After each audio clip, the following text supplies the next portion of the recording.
pédiatrique. Alors, je voudrais premièrement remercier la SFCR et la commission GES de nous avoir confié ce travail. Ce travail, je vais le présenter avec Sarah Amar, qui a été interne dans le service cet hiver et qui a fait un gros travail de revue des dossiers.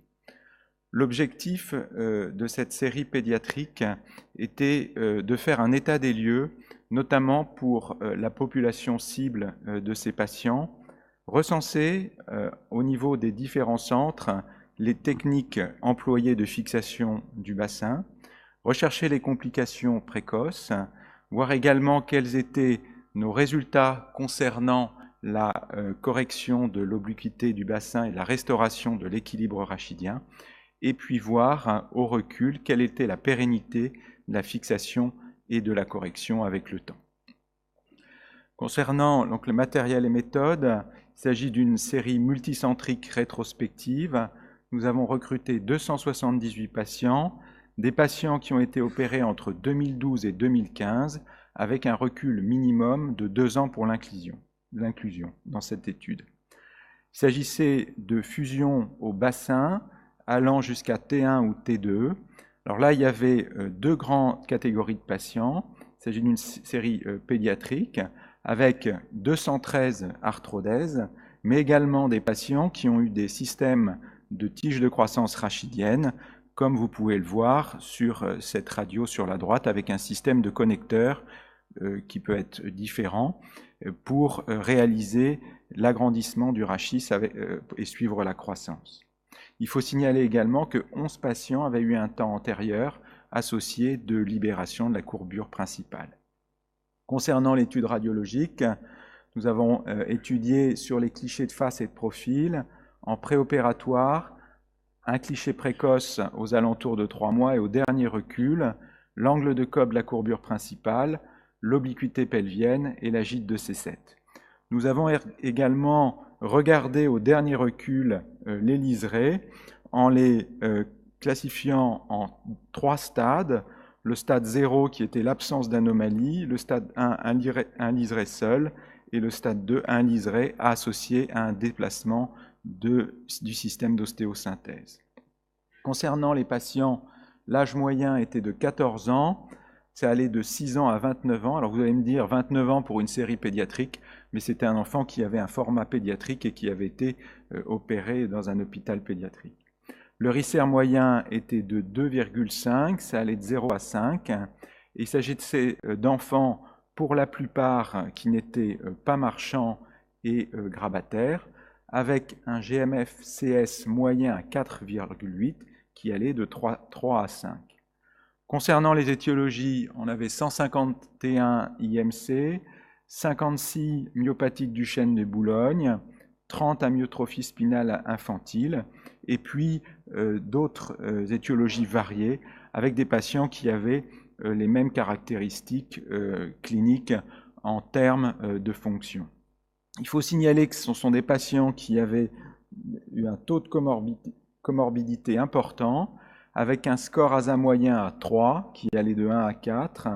41 patients avaient une gastrostomie, 7 patients avaient une trachéotomie, 14 patients avaient une pompe à baclofène et un patient avait une dérivation du LCR. Juste pour vous montrer un peu l'hétérogénéité de la population, vous voyez ici sur la gauche, vous avez un enfant qui a une myopathie de Duchenne de Boulogne, donc qui est plutôt une scoliose qui est peu structurale, avec un effondrement antérieur important, un patient qui est en surpoids. Vous avez ici au milieu un patient UMC qui a une déformation qui est plus structurale, un état trophique beaucoup moins bon et une déformation qui est plus dans le plan frontal.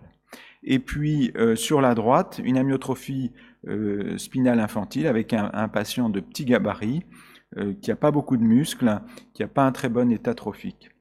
Le BMI moyen était de 18, mais là vous voyez qu'il y a encore une grande variété, c'est-à-dire qu'il y a des patients qui ont un BMI à 9, c'est-à-dire des patients qui sont cachectiques, et d'autres à 29, c'est-à-dire ce qui correspond à une obésité de stade 2. Alors c'est un BMI moyen qui est inférieur à la population générale, il y a une large variation, et en moyenne, les patients qui ont une myopathie du chêne de Boulogne ont un BMI plus important que les amyotrophies spinales infantiles. Ces patients présentent des difficultés opératoires que l'on a rencontrées avec des rétractions multiples, non seulement du rachis mais aussi de tous les membres, un enraidissement et une structuralisation des courbures qui va poser des problèmes lors de l'installation, mais aussi d'imaginer la position du bassin lors de l'opération. Ces patients aussi sont le siège d'une ostéoporose qui est multifactorielle, qui est due à l'absence de verticalisation, à la myotrophie, à la dénutrition chronique de ces patients, et puis également aux traitements qui sont associés, à savoir les corticoïdes, les antiépileptiques. Et tous ces éléments vont poser des problèmes de couverture musculo-cutanée, notamment la myotrophie, la maigreur, et puis certains patients qui sont de petits gabarits. On a également chez ces patients des défauts anatomiques du rachis et du sacrum et des ailes iliaques. Alors par exemple, ici, vous aviez un myéloméningocèle avec un patient qui n'a pas d'éléments osseux postérieurs, pas d'épineuse, pas de lame. Vous voyez également que ces pédicules de S1 sont hypoplasiques et contrairement à ce que nous a dit Brice tout à l'heure, dans ce cas-là, les pédicules vont être divergents et non convergents, les pédicules de S1. Un autre exemple de malformation lombosacrée, avec ici une anatomie du sacrum qui va être très perturbée, une approche chirurgicale qui va être difficile et qui va être modifiée par la présence d'un spinalipome.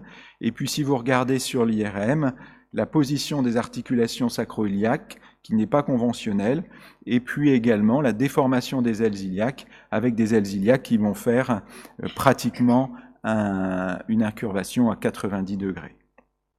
On a également des patients qui ont des dysplasies osseuses importantes, et vous voyez ici la modification dans l'espace du bassin et du rachis, et non seulement la modification, mais également la diminution du stock osseux dans lequel on va pouvoir mettre l'ostéosynthèse, et dans ces cas-là, c'était une neurofibromatose avec donc le scalloping vertébral, l'ectasie durale et le risque de brèche durale.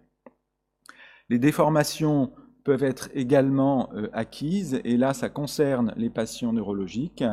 Et vous voyez ici les déformations du bassin, avec sur ce scanner au milieu l'asymétrie de l'orientation des ailes iliaques. Sur la radiographie de gauche, un risque de conflit avec la tête fémorale qui est luxée si jamais on a une vis qui sort de l'aile iliaque. Également des patients qui ont des antécédents de chirurgie du bassin, qui va donc modifier l'anatomie. Et puis ce qui est intéressant aussi, ce qui n'est pas toujours visible sur les radios préopératoires, c'est que vous regardez que même si Brice nous a dit qu'il fallait mettre des vis de diamètre 8,5, la plupart du temps, l'épaisseur chez ces patients des ailes iliaques, elle ne dépasse pas quelques millimètres, et même parfois, compte tenu des antécédents de chirurgie ou de la prise de crête iliaque, il n'y a pratiquement plus de crête iliaque. Je vais passer maintenant la parole à Sarah Amar qui va nous présenter les résultats radiologiques de la série.